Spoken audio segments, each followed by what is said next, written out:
మనల్నెవడు రాపేది అనేలా సెలబ్రేషన్స్ చేసుకుంటున్నారు విజయ్ దేవరకొండ అభిమానులు. బ్యాక్ టు బ్యాక్ ఫెయిల్యూర్స్ తర్వాత కింగ్డమ్ తో రౌడీ హీరో సాలిడ్ కంబ్యాక్ ఇవ్వటంతో వీరి ఆనందానికి హద్దే లేకుండా పోయింది. పాజిటివ్ టాక్ తో దూసుకుపోతున్న కింగ్డమ్ కలెక్షన్ల జోష్ వీకెండ్ లో ఏ రేంజ్ లో ఉంటాయోననే ఎక్సైట్మెంట్ పెరిగిపోతోంది. హిట్స్ ఫ్లాప్స్ తో సంబంధం లేదని మరోసారి ప్రూవ్ చేశాడు విజయ్ దేవరకొండ. మూవీకి సాలిడ్ హైప్ ఉండాలే కానీ ఈ రౌడీ హీరో ఎప్పుడూ క్రౌడ్ పుల్లరే. సరిగ్గా విజయ్ కి అలాంటి సినిమానే పడింది.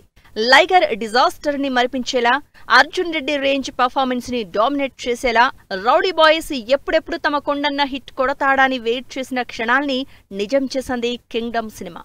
విజయ్ ప్రీవియస్ సినిమాల డే 1 కలెక్షన్స్ ని మించి భారీ ఓపెనింగ్స్ తో బాక్సాఫీస్ దగ్గర తన కింగ్డమ్ ని ఎస్టాబ్లిష్ చేశాడు ఈ రౌడీ హీరో. ఈ గురువారం world wide pan India range లో విడుదలైన కింగ్డమ్ సినిమా భారీ ఓపెనింగ్స్ రాబట్టింది. ఏపీ, తెలంగాణలో కింగ్డమ్ సినిమా 9.92 కోట్ల షేర్ కలెక్ట్ చేసింది. ఈ డే 1 కలెక్షన్స్ విజయ్ గత సినిమాలకి మించి ఉన్నాయని అంటున్నారు సినీ విశ్లేషకులు.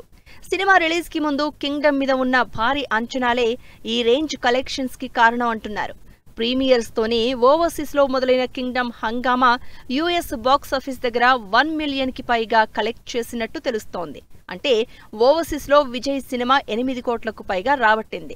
పాజిటివ్ టాక్ తో దూసుకుపోతున్న కింగ్డమ్ బ్లాక్ బస్టర్ అనిపించుకోవాలంటే 55 కోట్ల షేర్ వసూలు చేయాల్సి ఉంటుంది. కింగ్డమ్ మూవీ విజయాన్ని నెక్స్ట్ లెవెల్లో సెలబ్రేట్ చేసేందుకు ప్లాన్ చేస్తున్నారు నిర్మాత నాగవంశీ.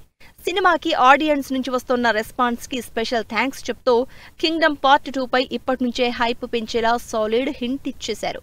కింగ్డమ్ 2లో ఒక పెద్ద హీరో నటిస్తారని ఎక్సైట్మెంట్ పెంచేశారు.